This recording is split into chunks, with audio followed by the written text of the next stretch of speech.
ഞാൻ ഈ അനിൽ ടോക്സിലോ ജംഗ്ഷൻ ഹാക്കിലോ ഏതോ ഒരു ചാനലിൽ ഈ കളിയും വംശീയതയും വിദ്വേഷവുമൊക്കെ വെച്ചുള്ള ഞരമ്പ് രോഗത്തെക്കുറിച്ച് പറഞ്ഞിരുന്നു. ഇത് പുതിയൊരു ഞരമ്പ് രോഗം 2-3 ദിവസമായി ഇങ്ങനെ കത്തിപ്പടരുന്നുണ്ട് സാമൂഹ്യ മാധ്യമത്തിൽ. അതിന് ആധാരമായത് ഈ ദൃശ്യങ്ങളാണ്.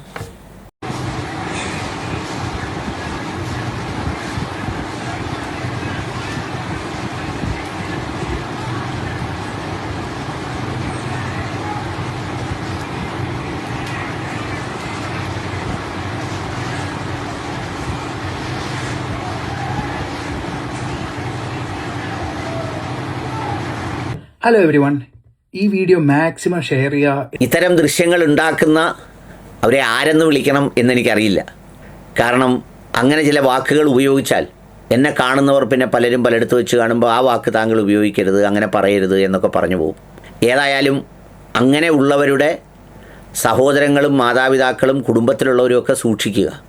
ഇവരൊക്കെ ഏത് തരം വാർത്തകളിലേക്കും ചിലപ്പോൾ വീട്ടിനകത്ത് നടക്കുന്നതിൽ വരെ ഒളിഞ്ഞു നോക്കി ദൃശ്യങ്ങളെടുത്ത് ഇതിലൂടെ പ്രചരിപ്പിച്ച് ഒരുതരം ആത്മരതി സായുജ്യം അടയുകയും വരുമാനം വർദ്ധിപ്പിക്കുകയും ചെയ്യും.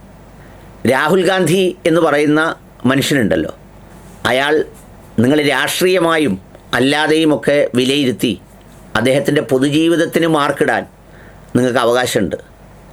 ആ പൊതുജീവിതത്തിന് അനുബന്ധമായ വ്യക്തിജീവിതത്തിലേക്കും നോക്കിയാലും ഒരു കുന്തവും ചുക്കും കാണാനില്ല എന്ന് ഇത്രയും കാലത്തെ സുതാര്യമായ ജീവിതം കൊണ്ട് തെളിയിച്ച ആളുടെ പേരാണ് രാഹുൽ ഗാന്ധി എന്ന്.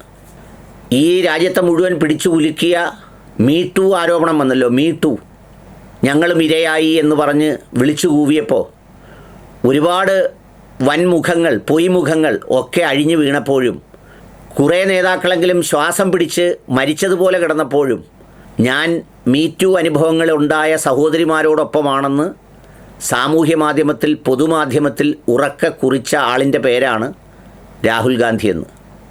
അയാൾക്ക് അയാളെ എങ്ങനെ നിയന്ത്രിക്കണമെന്നും അയാളെ എങ്ങനെ നിലനിർത്തണമെന്നും എന്തിന് അയാളുടെ ചുറ്റുമുള്ളവർ പറയുന്ന പബ്ലിക് ഒപ്പീനിയൻ പോലും ഏത് ലെവലിൽ എവിടം വരെ അതിനെ ഉൾക്കൊള്ളണമെന്നും നന്നായി ബോധ്യമുള്ള ആളിൻ്റെ പേരാണ് രാഹുൽ ഗാന്ധി. കോൺഗ്രസ്സിൽ ഒരുപാട് ബുദ്ധിജീവികളുണ്ടായിരുന്നു. ബുദ്ധിജീവികളെന്ന് അവകാശപ്പെടുന്നവർ കോൺഗ്രസ്സിൽ തന്നെ ഉണ്ടായിരുന്നു. ചരിത്രത്തിൻ്റെ ആളുകൾ, എക്കണോമിക് പോളിസിയുടെ ആളുകൾ, വിദേശകാര്യ നയങ്ങളുടെ ആളുകൾ. ഈ നയങ്ങളുള്ള ആളുകളൊക്കെ അവസാനം അവരൊക്കെ പപ്പുവായി മാറുകയും രാഹുൽ ഗാന്ധി എന്ന് പറയുന്ന മനുഷ്യൻ പ്രവചിക്കുന്നത് പോലെയും പറയുന്നത് പോലെയും ലോകത്തിൻ്റെ ഗതിവിഗതികൾ സഞ്ചരിക്കുന്ന നിലയും ഈ രാജ്യം കണ്ടതാണ്. സുതാര്യമായി മാധ്യമങ്ങൾക്ക് മുന്നിൽ വന്നിരുന്ന് പറഞ്ഞ് പൊതുപ്രവർത്തനം നടത്തുന്ന ആളിൻ്റെ പേരാണ് രാഹുൽ ഗാന്ധി. അദ്ദേഹത്തിൻ്റെ മാതാപിതാക്കളെയോ കുടുംബത്തെയോ വിദ്യാഭ്യാസത്തെയോ മറ്റുള്ള കാര്യങ്ങളെക്കുറിച്ചൊന്നും കണ്ടതിലും കേട്ടതിലും ഒരു ചെറിയ പുള്ളി പോലും ഉണ്ടാകാതിരിക്കത്തക്കവണ്ണം വ്യക്തിത്വത്തെ കാത്തു സൂക്ഷിക്കുന്ന ആളാണ് അയാൾ.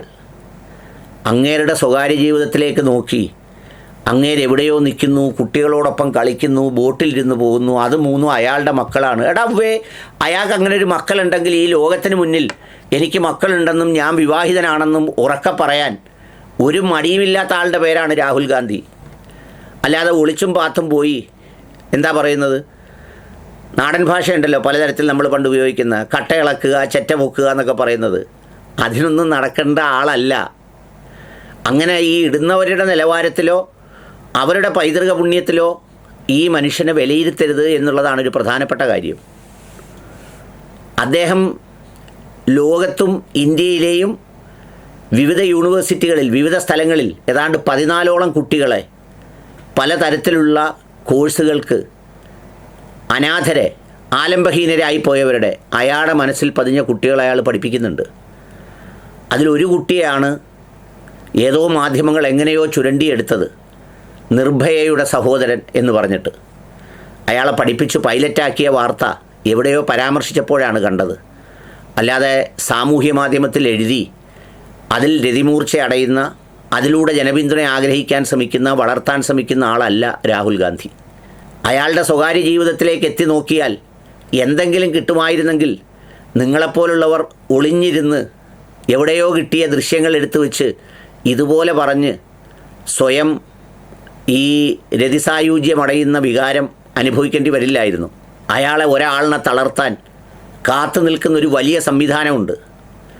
അയാളുടെ വ്യക്തിജീവിതത്തിലേക്കും അയാളുടെ കുടുംബജീവിതത്തിലേക്കും അയാളുടെ പൊതുപ്രവർത്തനത്തിലേക്കും കഴുകൻ കണ്ണുകളെപ്പോലെ തുരന്നു കയറുന്ന അയാളുടെ ഫോണുകളിലേക്ക് പെഗാസസ് വരെ അയച്ച് വിവരങ്ങൾ ശേഖരിക്കാൻ കാത്തു നിൽക്കുന്ന ഒരു സംവിധാനം ഉള്ളപ്പോഴാണ് ഇയാൾ 2 പടത്തിൻ്റെ ഒരു കഷണം കൊണ്ടുവന്ന് കാണിച്ച് രാഹുൽ ഗാന്ധി അങ്ങനെ പിടിക്കുന്നു ഇങ്ങനെ പിടിക്കുന്നു അയാൾ ഒളിവിപ്പോയത് മക്കളും ഭാര്യയായിട്ട്. അയാൾ എന്തിനാ ഒളിവിപ്പോയി മക്കളും ഭാര്യയായിട്ട് ജീവിക്കുന്നത്? അയാൾക്ക് ഇവിടെ വേറെ ഭാര്യയും മക്കൾ ആരാണ്ടുണ്ടോ?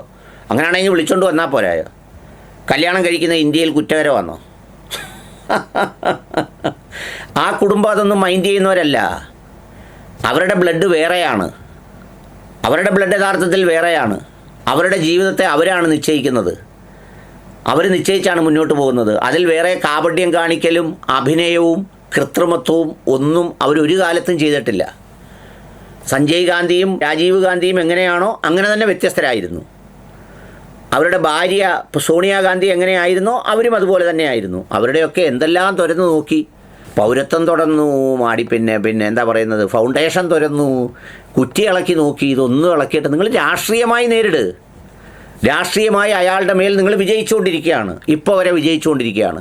ആ രാഷ്ട്രീയം പറയും. അതല്ലാതെ അതിനപ്പുറത്ത് ഒരാളിനെ വ്യക്തിപരമായി തുരന്നു കയറി തേജോവധം ചെയ്ത് എന്ത് കിട്ടാനാ? അയാളുടെ ശരീരത്ത് നിങ്ങൾ ചിപ്പ് ഘടിപ്പിച്ച് വിട്ടാൽ പോലും ഒന്നും കിട്ടില്ലാത്തത്രയും സുതാര്യമാണ്, ട്രാൻസ്പെയറൻ്റാണ് ആ മനുഷ്യൻ എന്നുള്ളതാണ് അതിൻ്റെ ഒരു പ്രത്യേകത. അപ്പോൾ അതുകൊണ്ട് അതിനെ അങ്ങനെ കാണണം. സാമ്പത്തിക കുറ്റവാളിയാക്കാൻ നോക്കി, രാഷ്ട്രീയ കുറ്റകൃത്യങ്ങളുടെ പേരിൽ ഒരുപാട് കേസുകളൊക്കെ ചാർത്തി ഇപ്പോൾ ഇതുപോലൊരു ദൃശ്യവും തോണ്ടിക്കൊണ്ട് ഇറങ്ങിയിരിക്കുക. അത് മലയാളത്തിലെ ചില സവിശേഷരായ രോഗികളാണ് ഇതിട്ട് ആത്മസായുജ്യം അടയുന്നത്. പിന്നെ ഇത് കാണുന്ന മനുഷ്യർക്ക് ഇതുകൊണ്ട് വലിയ സന്തോഷം. ഈ അടുത്ത സമയത്ത് ഒരാളെന്നോട് പറഞ്ഞു, ഞാൻ ഒരുപാട് പാടുപെട്ട് ഒരാളുടെ കയ്യിൽ നിന്നും കാശ് പിരിക്കാതെ ഒരു നിർധന കുടുംബത്തിനൊരു വീട് വെച്ച് കൊടുത്തു. അതിൻ്റെ ചടങ്ങിലേക്ക് ആളുകളെ ക്ഷണിച്ചിട്ട് പോലും ഞാനൊരു 1000 പേരെ വിളിച്ചിട്ട് വെറും 100 പേരാ വന്നതെന്ന് പറഞ്ഞു. ഞാൻ പറഞ്ഞാൽ അടുത്ത പ്രാവശ്യം ഇനി കൊടുക്കുമ്പോൾ എന്തോ വേണം, വീടിൻ്റെ താക്കോൽ കൊടുപ്പെന്നൊന്നും പറയരുത്. 4 മണിക്ക് നീ പരിപാടി വെക്കണം. ഈ പരിപാടിക്ക് ക്ഷണിക്കുന്ന ആളിനൊരു കാർഡൊക്കെ എടുത്ത് അയച്ചു കൊടുക്കണം. 4 മണിക്ക് ഉദ്ഘാടനം അധ്യക്ഷൻ എന്നൊക്കെ പറഞ്ഞിട്ട്. എന്നിട്ടൊരു 2 മണിയാകുമ്പോൾ ഒരു വാർത്ത പുറത്തു വിടണം.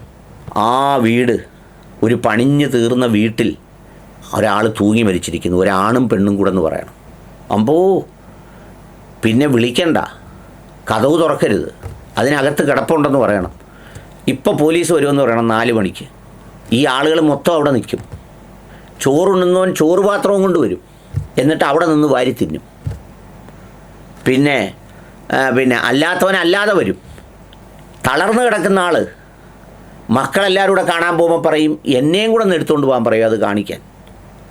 എന്നിട്ട് എന്ത് ചെയ്യണം, കറക്റ്റ് 4 മണിയാകുമ്പോൾ ഈ ആൾ വരുമ്പം ആ വീടിൻ്റെ തിണ്ണയ്ക്കോട്ട് കയറി എന്നിട്ട് ഇവിടെങ്ങും ആരും തൂങ്ങി മരിച്ചില്ല, ഞാനൊരു പാവപ്പെട്ടവർക്ക് വീട് കൊടുത്തു, അതിൻ്റെ ഉദ്ഘാടനമായിരുന്നു, ഇങ്ങനെ പറഞ്ഞെങ്കിലേ നിങ്ങൾ വരുത്തോളം എന്നുള്ളത് കൊണ്ട് ഇങ്ങനെ പറഞ്ഞാന്ന് പറയണം.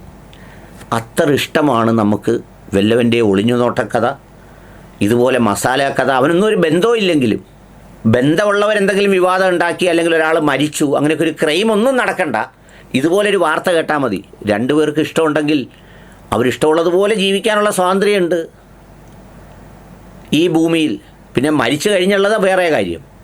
അപ്പോൾ അതുകൊണ്ട് അങ്ങനെയാണ് ആളുകൾ. അതുകൊണ്ട് മത്സരിച്ചങ്ങ് ഷെയർ ചെയ്യുക. എന്നോട് ഓരോരുത്തരും ഞാൻ അയച്ചു തരിക, രാഹുൽ ഗാന്ധിയുടെ കണ്ടോ. പച്ച വെളിച്ചത്തിൽ, നട്ടുച്ച വെളിച്ചത്തിൽ കന്യാകുമാരി മുതൽ കാശ്മീർ വരെ നടന്നു പോയപ്പോൾ പല പ്രായത്തിലുള്ളവരെല്ലാം കൂടി ആലിംഗനം ചെയ്തു, ചേർത്ത് പിടിച്ചു, ഒക്കെ നടന്നു. ഇന്ന് വരെ ഒരാളും പറഞ്ഞില്ല അയാളുടെ വിരൽത്തുമ്പിൽ ഒരു ഞരമ്പനങ്ങിയെന്ന്. അയാളെയാണ് കൊച്ചുങ്ങളുമായിട്ട് കളിക്കുന്നതെന്ന്. എടാ, ഇതൊക്കെ ചെയ്ത് ഇതുമായിട്ടിരിക്കാതെ നിനക്കൊക്കെ മക്കളും ഭാര്യ ഉണ്ടെങ്കിൽ അവരുമായിട്ടിരുന്ന് കളിക്കുക സന്തോഷമായിട്ട്. അതല്ല വേറെ ഇഷ്ടമുള്ള സ്ഥലം ഉണ്ടെങ്കിൽ അവിടെ പോയി കളിക്കുക സന്തോഷമായിട്ട്. അല്ല അവിടെ വേറെ ഇഷ്ടമുള്ള സ്ഥലം ഉണ്ടെങ്കിൽ പോയി അവിടെ ഇരുന്ന് സ്നേഹം പങ്കുവെക്ക്. എന്തിനാ ഈ ഇതിന് നടക്കുന്നത്?